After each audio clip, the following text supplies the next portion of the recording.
Hey guys, welcome to my YouTube channel story media. आज का horror story का title उल्टे पैर की कहानी है। कहानी की शुरुआत इस प्रकार से होती है। एक लड़का रहता था जिसका नाम शंकर था। शंकर जब से शहर आया था बहुत बदल गया था। छोटे से गांव से आया एक सीधा सादा युवक शंकर वहां के सम्मानीय गिरिजा पंडित जी की पहली औलाद। बड़े सपनों से पास के शहर पढ़ने भेजा था उन्होंने, पर अब उसे कोई देखे तो पहचान भी न सके। उसकी वेशभूषा ही नहीं बदली थी, केवल रंग ढंग, बोलचाल, यहाँ तक कि उसने अपना नाम भी बदल डाला था। लोग उसे अब शेंकी के नाम से जानते थे।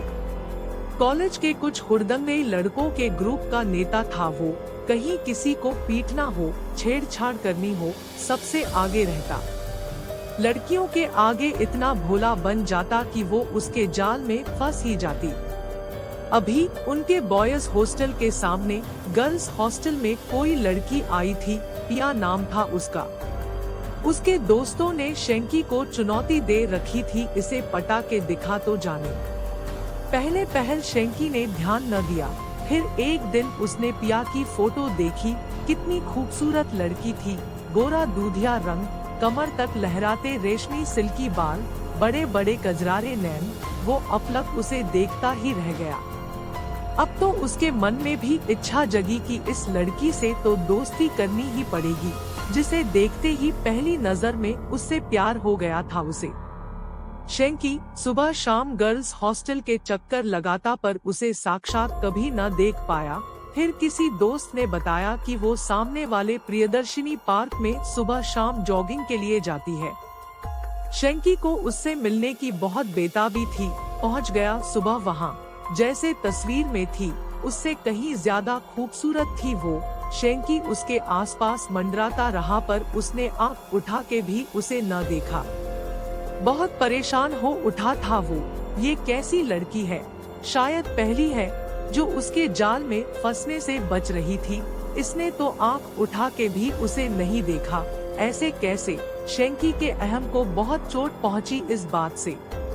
वो चिड़चिड़ाने लगा था। अब बात बात में खूंखार हो उठता, चाह के भी पिया की बेरुखी उसे सहन न होती। जितनी कोशिश करता उसे भुलाने की, वो और ज्यादा दिमाग में आती।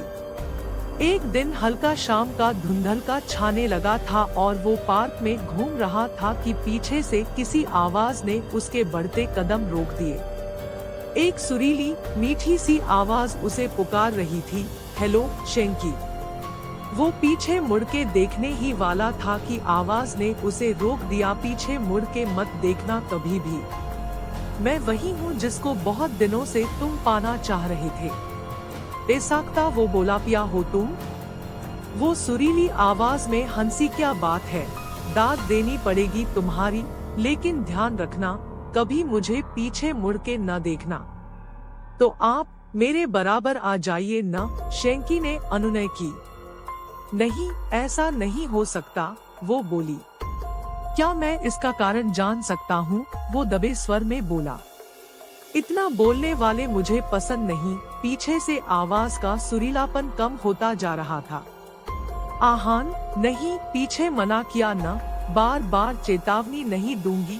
अचानक शेंकी को कोई मजबूत हाथ अपनी गर्दन पर महसूस हुए। छोड़े, वो गिड़गिड़ा उठा। हाथों की पकड़ धीमी हो गई। शेंकी बहुत डर गया था। गहरी गहरी सांस लेता वो आगे बढ़ने लगा।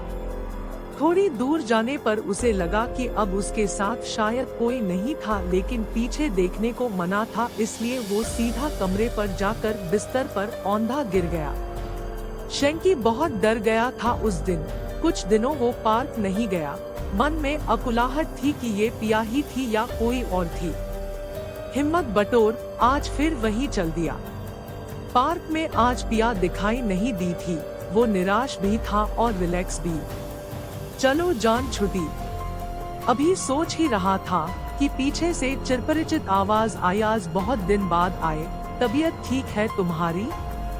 शाबाश, पीछे नहीं देखना, समझदार हो गए हो, वो बोली। बीमार था, शेंकी कांपती आवाज में बोला। अरे डरो मत, मैं इतनी भी बुरी नहीं, चलो तुम्हें अपनी शक्ल दिखाती हूँ आज।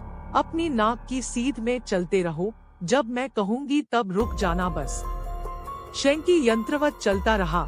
सामने एक झील थी, वो आगे, आवाज पीछे। थोड़ी देर में झील के पानी में एक छवि उभरी, एक सुंदर लड़की की। वो पिया जैसी ही दिखती थी। शेंकी गौर से उसे देखता रहा। अचानक उसकी निगाह उसके पैरों तक पहुंची और वो चक्कर खा के गिरने को हुआ।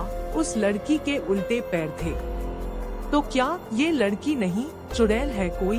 है भगवान, ये मैं किसके चक्कर में पड़ गया? शेंकी पते की तरह सिहर उठा। क्या सोच रहे हो शेंकी? वो हंसते हुए बोली।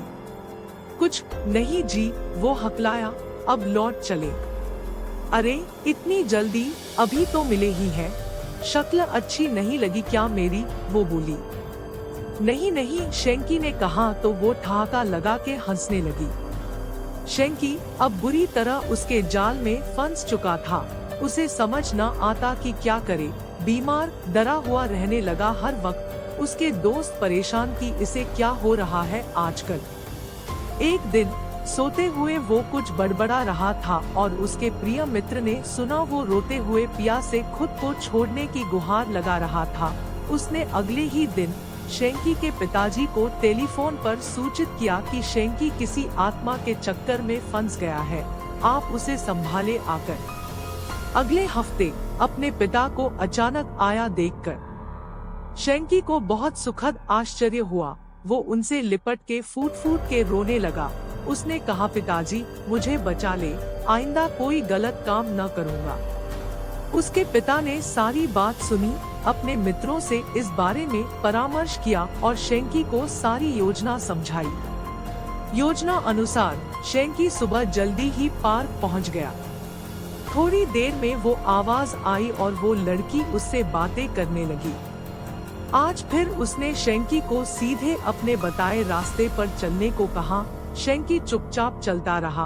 वो दोनों एक वीरान खंडहर तक जा पहुँचे। हवा की सनसनाहट, सूखे पत्तों की चिरचिराहट उस जगह को डरावना बना रहे थे। कुछ चमगादड़ उड़कर शेंकी के कान के पास से तीर की तरह निकले। वो डर गया।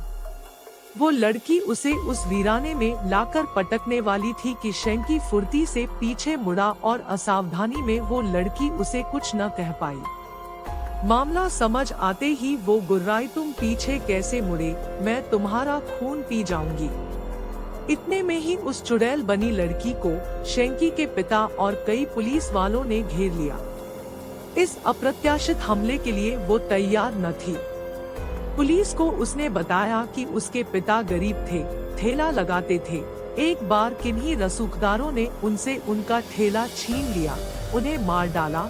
तब उनका परिवार भूखे मरने लगा और तब से उसने ये उल्टे पैर लगाकर चुड़ैल बन लोगों को लूटना शुरू किया। वो मानव अंगों की तस्करी भी करवाती थी। उसके बताने से समाज के कई इज्जतदार लोगों के नाम भी सामने आए। शेंकी ने अब तौबा कर ली थी कि पढ़ने आया था शहर, बस पढ़ूंगा, बाकी फने खान नहीं बनना अब।